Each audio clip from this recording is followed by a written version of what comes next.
Hello, everybody. Welcome to the Rotary Club of Gainesville Tuesday meeting at the Cade Museum. Randy Caton isn't here today, so I am here in his stead. Please silence your cell phones, and if you're watching on YouTube, you know what to do. Today's song, none other than Pete Enwell.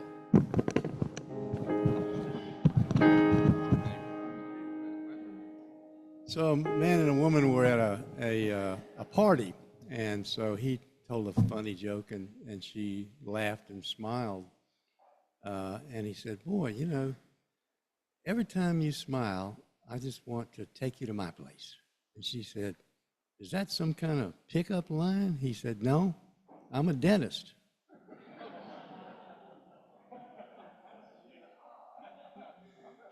Okay, today, as you know, is Saturday is our first football game, and so we're going to sing "We're the Boys of Old Florida." We are the boys of Florida, F-L-O-R-I-D-A.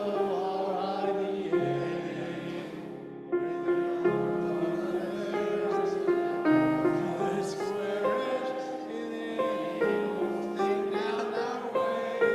Hey, we are all strong for old Florida, out where the old Gators play.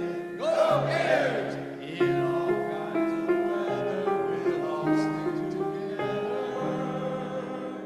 For F-L-O-R-I-D-A.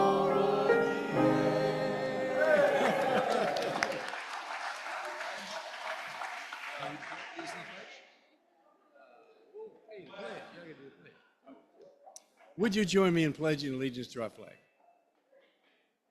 I pledge allegiance to the flag of the United States of America, to the republic for which it stands, one nation, under God, indivisible, with liberty and justice for all. And today's invocation, Kevin Thorpe.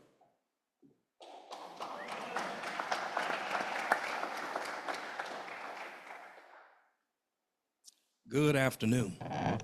We're talking about aging and aging gracefully and well.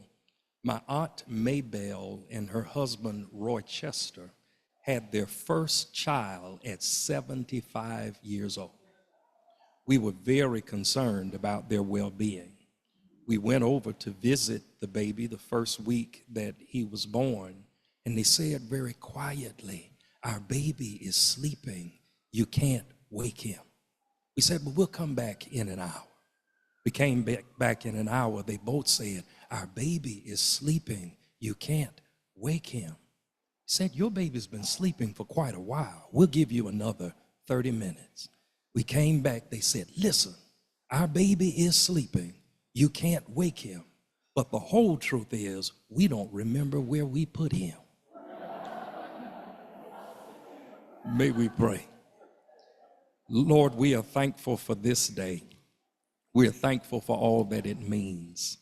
Thank you for the gift of life, for reminding us that we are both fearfully and wonderfully made.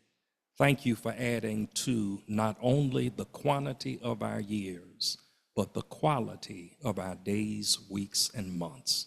It is for your sake and for your glory we pray. Amen. Thank you, Kevin, the best dressed man in the room. Do we have any guests or visiting Rotarians with us today? Please stand if so.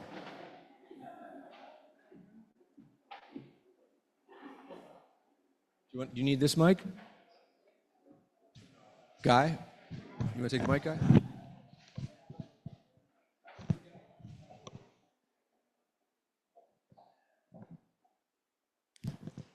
Ed Ellett. I'm pleased to have my guest today, my wife Marcia. She wanted to come in here and talk.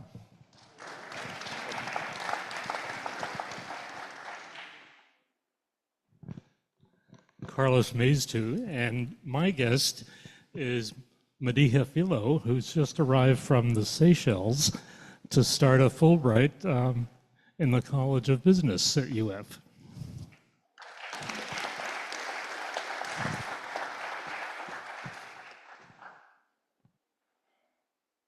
Thank you. And I didn't receive any announcements. If you need to make an announcement at one of these meetings, make sure you email me. My email's in DACDB, Eric Atria, ESQ@gmail. But I did receive an email telling me that we have a poem by someone named John Gregory.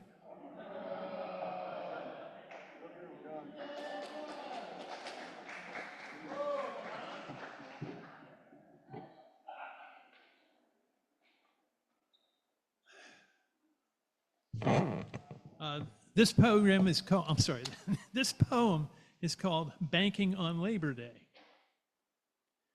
Although Matthew Brady was a blood donor, to go out he's known as a moaner. Friends they were few, as a banker he knew that his job made him a loner.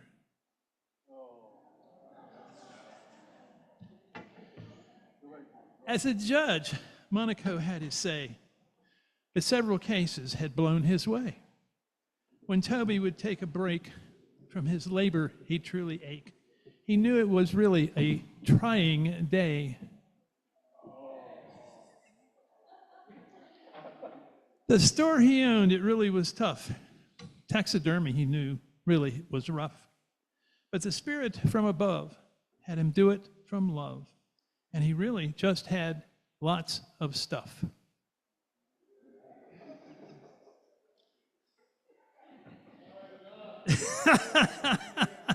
John's father was in a store. That's actual. At the counter, he was asked, factual. Checkout boy inquires, paper or plastic? He replied, oh, you don't need to ask. Because Thomas's dad said, I'm bisexual. Great. Have a great Labor Day.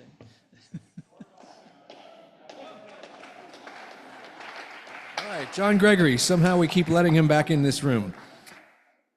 Now I would like to introduce you to our president, Mr. John Thomas. John?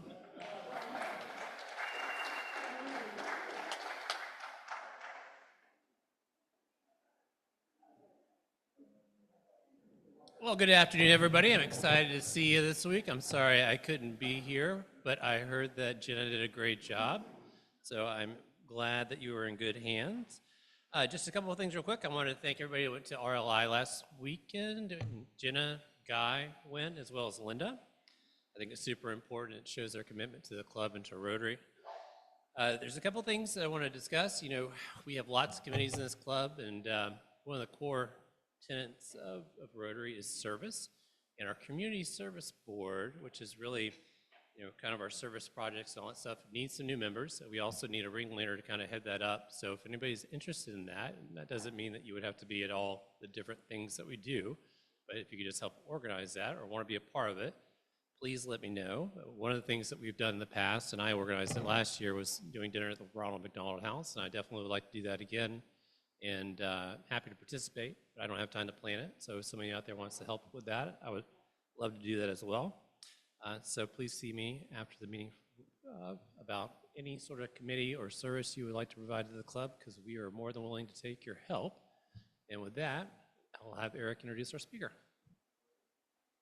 I don't have the notes. Oh, okay. Well, hey, today I would like to introduce our speaker, known to the club, Ann Collett. Owns DexaFit Gainesville, a business that helps align health span with lifespan. She will be sharing her method of how to stay healthy as you age, and she also may be married to somebody else in the club that you know his name. Please join us.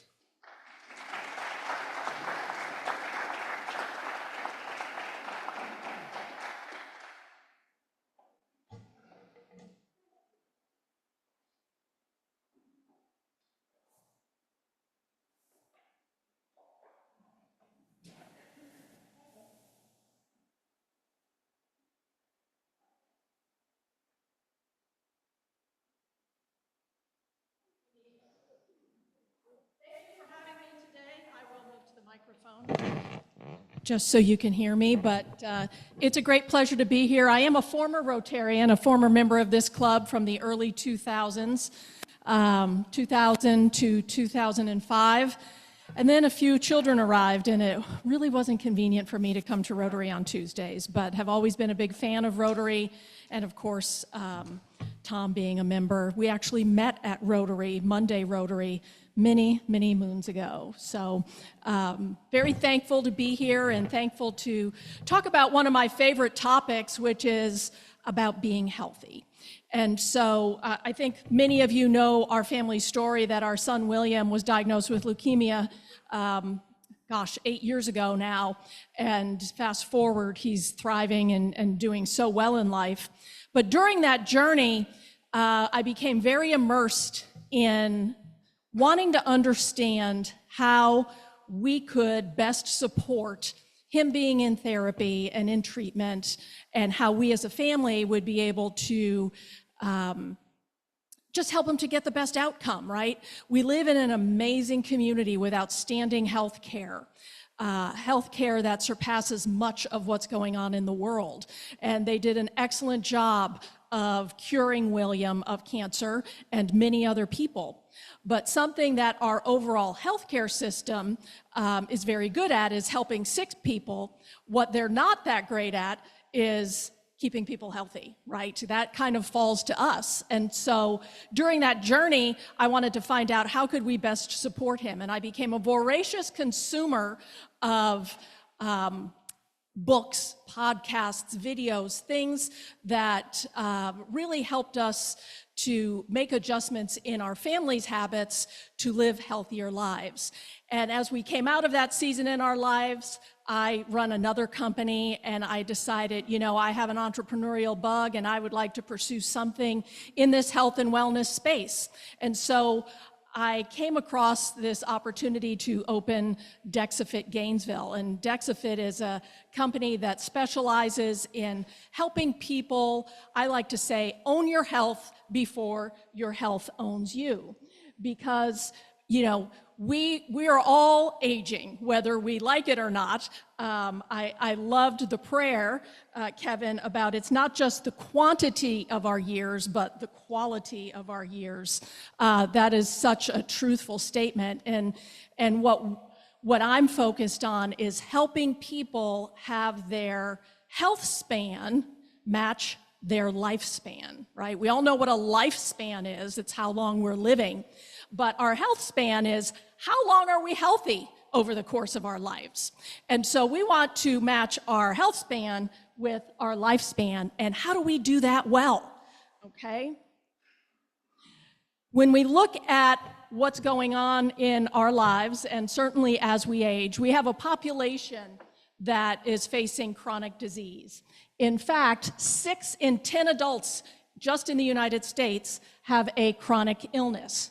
Define chronic illness: diabetes, thyroid issues, dealing with all sorts, a myriad of things that are chronic, which means they're going to deal with them, they're ever present, they may wax and wane, but they don't go away unless we do something about it. And one of the things that I like to say is in that right circle, if you don't make time for your wellness, which is taking care of yourselves, then you're going to be forced to make time for your illness. And you may have seen this meme that you can have 20 problems, but if one of them is your health, then you really only have one problem, right? Our health is our most precious commodity. It's how we gauge how well we can live. And so when we think about how we live our lives every day, I look around here and I see so many community leaders, and you work on so many projects, even just here at Rotary, but you think about various charitable endeavors that you undertake. You work at your kids' schools, you volunteer with Ronald McDonald House, you have great projects going on in your business and in your personal lives. But think about this. You are the greatest project that you'll ever work on. If you are not taking care of you, then how can you successfully operate and do all those other projects, right? If you are not well yourself. And so you have to take the time to restart, reset, and refocus as you need to, so that you can make the project of you your most successful endeavor. And that is not, service above self, right, Rotary? I'm not saying we're not serving others. I'm saying take care of yourself so that you can take care of others. Because when we prioritize our health, it frees us to do so many other things. So what are the root causes of disease? Here, the bulk of them come under the metabolic and cardiovascular header, right? On the left, we're looking at high body fat. We're looking at high visceral fat. How many people here know what visceral fat is? Okay, let me tell you, visceral fat is, it's the bad kind of fat. Not that we think any kind of fat is good, but we do need fat in order for our brains to work, right? So we have subcutaneous fat, which is, on our arms. But visceral fat is insidious. Visceral fat wraps around your organs, okay? So it's here. And so visceral fat is the root cause of many metabolic and cardiovascular diseases: high blood pressure, insulin resistance, prediabetes, type 2 diabetes, non-alcoholic fatty liver disease. All sorts of things our visceral fat contributes to. On the right-hand side, we're talking about low lean muscle mass, low bone density, low cardio capacity. Those are also things that contribute to metabolic and cardiovascular issues. When we think about muscle, we think, gosh, look at him, he looks great. Look how cut and carved he is. Or we think about strength or stamina. What is muscle really? Muscle is your metabolic health, because the more muscle you have, the more metabolically efficient you are. It's about reduced pain. When you have muscle, you're less likely to have low back pain, for instance. It's about insulin sensitivity. How well does your body process insulin? Well, the more muscle you have, muscle is an insulin sink, okay? So if you have more muscle on your body, then you can better process the food that you eat. It's about sleep. It's about nutrient utilization, how well your body is processing the nutrients that you put in using your diet and food. It's about bone density. If you are strong and if you have excellent muscle mass or even improving muscle mass, you will improve your bone density. And this is a really important topic, especially for the ladies, because as menopause happens, bone density naturally goes down because estrogen goes down. And then muscle is also about lifespan. The more muscle you have, the more apt you are to be agile and strong and stay upright as you age. Every decade that we live, from the 60s to the 70s to the 80s, our opportunity, our likelihood of sustaining an injury increases simply because we're aging. Muscle mass naturally declines as we age. It's called sarcopenia. It happens unless we fight against it. So working to improve your muscle mass really helps you.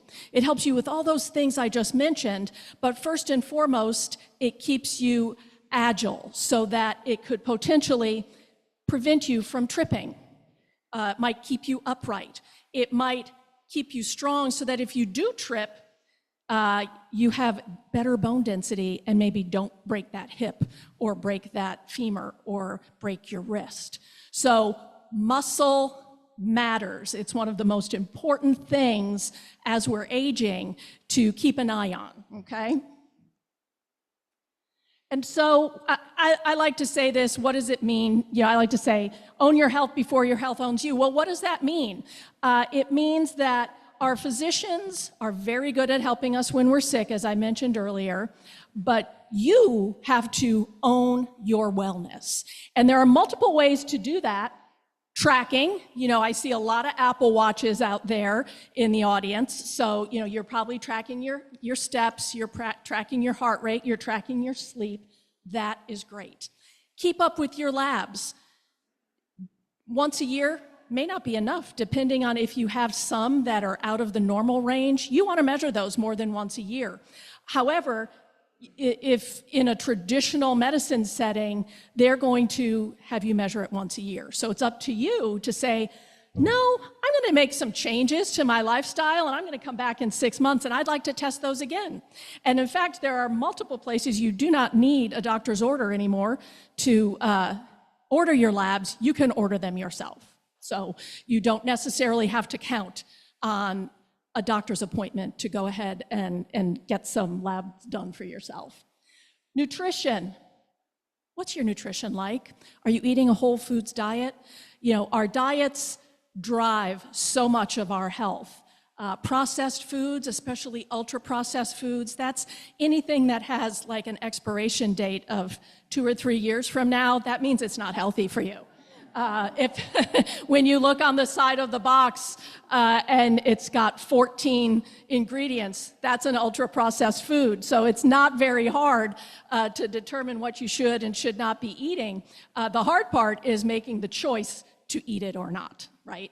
The things that are healthiest for us are the things that don't have an ingredients list because they themselves are the ingredients. As we age, this is incredibly important. Are you getting enough protein? Protein drives muscle. We just talked about muscle a couple of minutes ago, but looking at least 1.2 grams of protein per pound of your targeted weight. So that sounds like a lot, and if you're not getting a lot of protein right now, you want to get to that incrementally, adding a little bit week by week. What's your physical activity? Are you doing strength training? Strength training is the primary way for you to improve that muscle that we just talked about. Do you do cardio? Are you walking? Walking is one of the simplest and easiest things that you can do for your health that makes such a difference for your overall metabolic health. And then sleep. I go back to the watch, right? I wear an Oura ring. I don't wear a watch, but I'm fastidious about tracking my sleep. If you don't get both good quantity of sleep and quality of sleep, then you're going to be operating at a deficit all day. And when we're operating at a deficit, it makes nutrition all the harder because you know why? It makes us crave sugar. And while sugar is a single ingredient item, it is not what I would call a healthy food that you want to have as part of your nutrition. So getting a handle on your sleep. If your spouse or your kids or your roommate tells you that you snore, get a sleep test. Ask your doctor to order you a sleep test and see if you have sleep apnea. Because sleep apnea, not sleeping well, interrupted sleep, having lapses in your breathing while you sleep, major contributor to visceral fat that we just talked about, the fat and contributes to all those metabolic factors. So that is what it means to own your health, keeping track of these things yourself. These are not things your physician is doing for you. These are things that you are doing for you. And so we've grown up with this mindset about the scale. How much do I weigh? Well, I'm not going to say that how much you weigh isn't important, but I'm going to say what's more important is what is your body composition, meaning how much muscle do you have? How much body fat do you have? What is your bone density? These are things that are greater indicators of your health than the number on the scale. How many people here have heard of the acronym BMI, Body Mass Index? Of course, right? It's very prevalent. BMI was developed, thought up, whatever word we want to use, back in the 1800s by a Belgian mathematician who wanted to study the relationship between height and weight of the average man. It was never designed to assess health, but somehow it got adopted. And now everyone is measured on BMI. But when we talk about BMI, we could have someone who is heavily muscled here across their trunk, and they would have a very high BMI simply because of the measurement that goes around their chest or their waist. And, you know, when you look at someone who has an excellent BMI, under whatever the target is, under 25, but they may look thin or small, depending on how you want to describe it, but then you put them on a DEXA machine and you look at their body composition, and they have very high body fat and they have high visceral fat.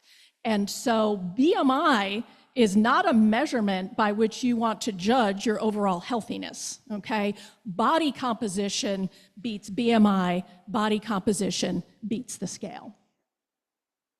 And so body composition measures those things I just talked about: bone density, lean mass, body fat, and visceral fat. And knowing these things really helps you to say, where am I? What is my baseline? How do I look against my peers? How do I look for my age? Are there areas where I can improve? And then you put a plan together to improve whichever of these metrics is an area where you'd like to see improvement for yourself. So you measure yourself with confidence, you measure yourself with data. And I always like to say, what gets measured gets managed. If you don't know what your metrics are, then how can you make any good, significant, lasting changes that will impact your overall health and essentially your lifespan? That is why it's important to track. See, I got ahead of myself. That is the reason. What gets measured gets managed. So what happens when we don't measure and we don't know where we are on these various things? Well, if I mentioned earlier, if we don't have good muscle mass, we're at an increased risk for falls as we age. When we fall, we risk fractures, we risk injury. When we don't know what our visceral fat is or our muscle mass, then we have increased risks of metabolic disease. We have poorer quality of life should we have an impact to our health from a fall. If someone falls and breaks their hip, if they're over the age of 65, there is a mortality rate of up to 50%, especially if you're a woman. And 30% of those people who are still alive after a fall, they are operating in a reduced capacity going forward. And so I can't overemphasize how important it is to know what your bone density is and to set yourself up for the best outcomes, not just for today, but for tomorrow. Because we're not always talking about today. I see a lot of people in their 30s and 40s, and they think, well, this isn't about me. No, but it will be. And the work that you do now helps to inform where you'll be in the future. And so I mentioned this earlier. What is nutrition? Nutrition is fuel. And it's important. What is our mindset about nutrition? Is it fuel? Is it what you use to get up and go every single day?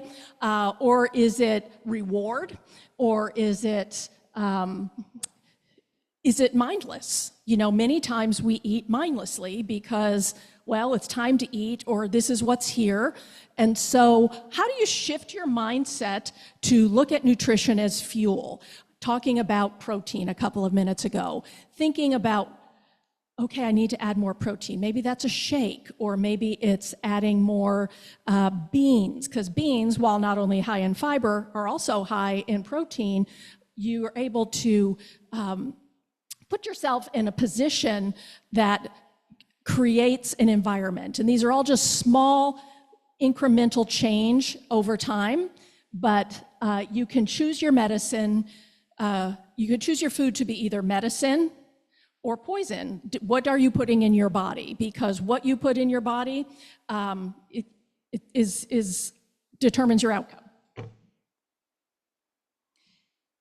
And then exercise. We talk a lot about exercise, and we think about it as, oh, I have to exercise. Oh, I've got to go to the gym. I have to work out, right? What if you change your mindset to say, I get to work out. I get to go to the gym. I want to work out, right? In looking at it as a means of, I am building my bones. I am building my muscles. I'm improving my metabolism. I am improving my mindset and my mental health. Exercise is proven to improve anxiety and depression, and just being able to lift someone. You exercise at the beginning of the day, your day is a little bit different than the day you choose to sleep in. And then it is a tool for graceful aging. And we think of it as, I exercise to lose weight. No, you exercise to be well. You exercise to be your best self. You exercise so that I can have a long and healthy life, so that I can be here to play with my grandkids and their kids. And it's never, ever too late to start. And so, when you own your health, it's important that you realize that you are your own advocate, okay?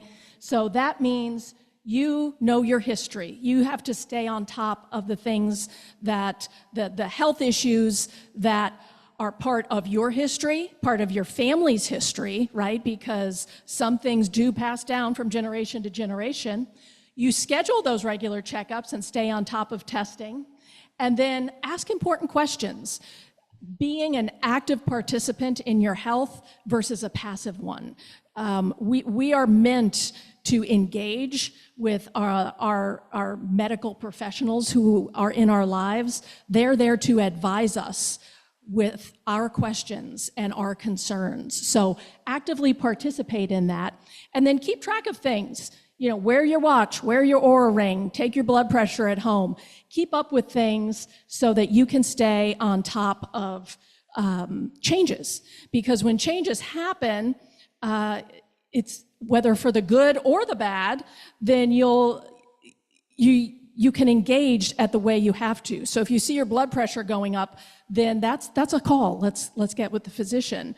Humorously, I had a situation where I've recently made lifestyle changes over the course of the last couple of months, and I took a low-dose blood pressure medication for 16 years. Well, a couple of weeks ago, I passed out in the kitchen, and it turns out that lifestyle changes for the win. I had made my changes, which lowered my blood pressure, but then I was taking medication on top of that, so it made it too low. I'd have preferred to hear about it in a more gingerly fashion than passing out in my kitchen, but I hadn't taken my blood pressure in a while, so here I am saying to stay on top of things, and that is I'm the poster child for saying that this is important.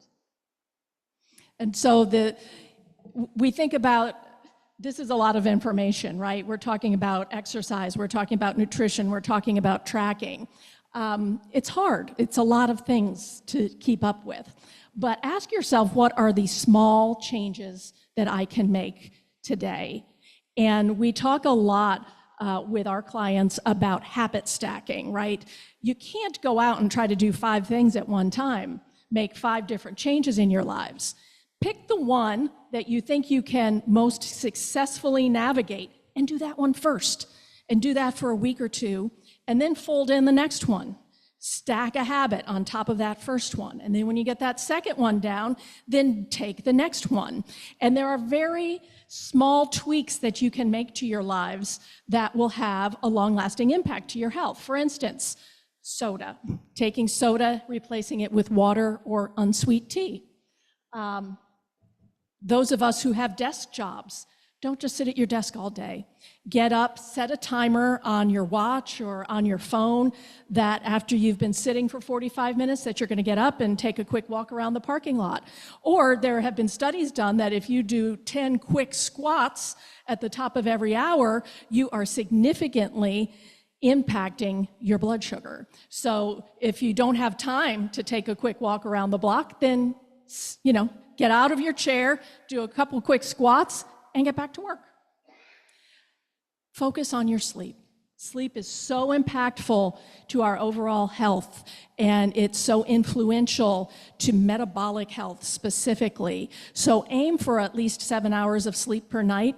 If you're not getting that, or maybe you are, but you're still tired when you wake up, then see your physician about getting a sleep test. Do something to address any sleep challenges that you might be having so that you can make that sort of impact, because when you fold that in with other changes that you make, you'll start to see differences.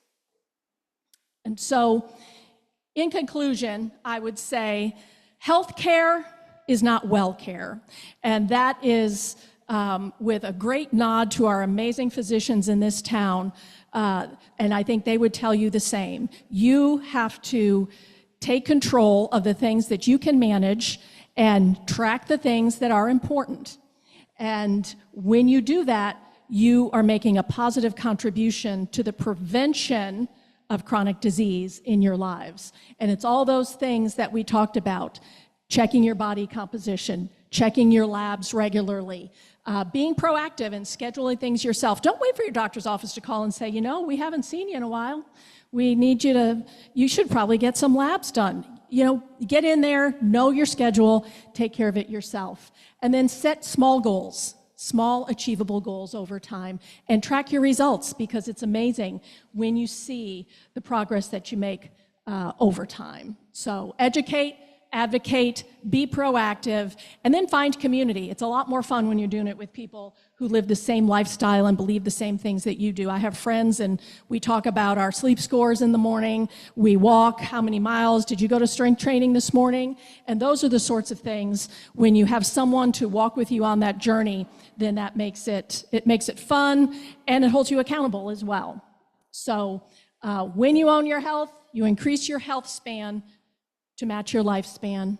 You can model your behaviors to your loved ones, whether that's your spouse or your kids or your friends. And when you feel better, you have more energy to do things you want to do. So being disciplined about these things, discipline equals freedom. So do we have time for a few quick questions? Hey, Ed.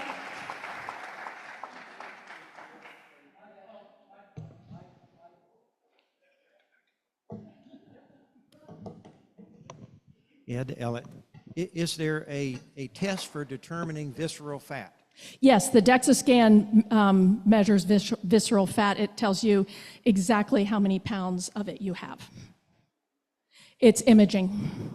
Yep. And I have two quick questions.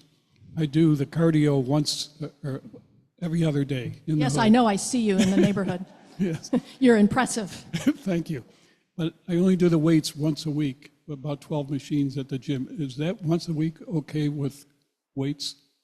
I guess that depends on you. Do you feel like it's meeting your needs? You know, some people say 2 to 3 times a week. If, you know, depending on the number of machines you're doing, you might be getting it in one.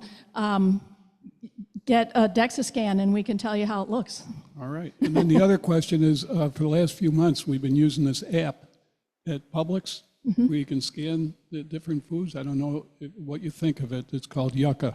Yucca. I have Yucca as well. I do, which is sort of a weird name. It's called Yucca when we're trying to find out what the good foods are. But it tells you essentially if it's an ultra-processed food or good for you. And so, yeah, there are a lot of tools out there that you can find to supplement your lifestyle.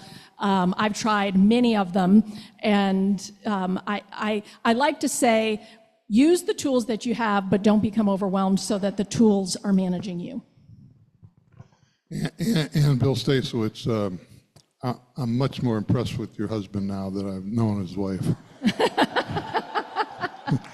Really? Yeah, you obviously married up, so did I. I've been working on my cardio my whole life, and I've run marathons, and I can ride my bike 100 miles. And my brother gave me this book about 10, 15 years ago called Younger Next Year. And there's one, it's yellow, and they got a pink one for the women called Younger Next Year. And it does recommend you lift weights 2 or 3 times One of the things you didn't mention is that we're doing here is the social Community. community. And, Yes. and in that book, it talks about diet and exercise quite a bit, but it also says the most important thing is social. And so that's my 2 cents. Thank you. Yeah, very Younger important. next year. Check out the book. Yeah, and if any of you are familiar with the blue zones, they are very, they stress community because these are places around the world that have very, very healthy profiles. People live to very, very long lives, and they're called the blue zones, and they live in community and they help each other, and that's part of their successful formula, that they walk a lot, they don't drive, they live in community, they share their ups and their downs, and that is attributed to their long life. So you're right on that. Pete Enwall, thanks Yes, for hey, your Pete. presentation. Is there a watch that measures all of those things?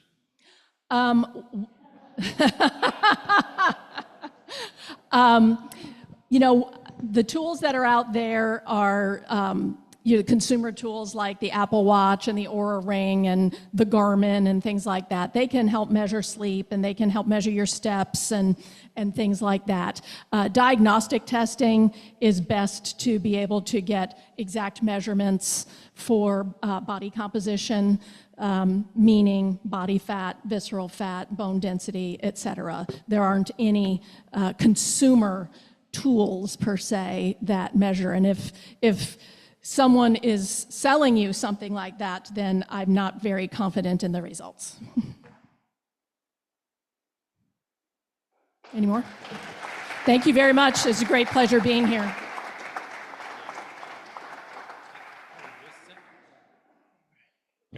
Adjust this baby up a little bit.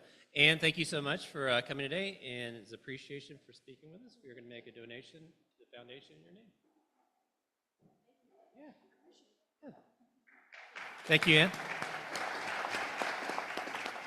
All righty. So next week is going to be a big week. We have Brian Joes from the UF Performing Arts, and that's always a great presentation, letting us know the preview for the upcoming events at the Performing Arts Center. Our quote for the week: "Take care of your body. It's the only place that you will live." Jim Rohn, and the winner of the safari is 532. 532. And if anybody wants to come talk to me about community service and volunteering, come see me after the meeting. We are adjourned. I moved it. Bell on the right side.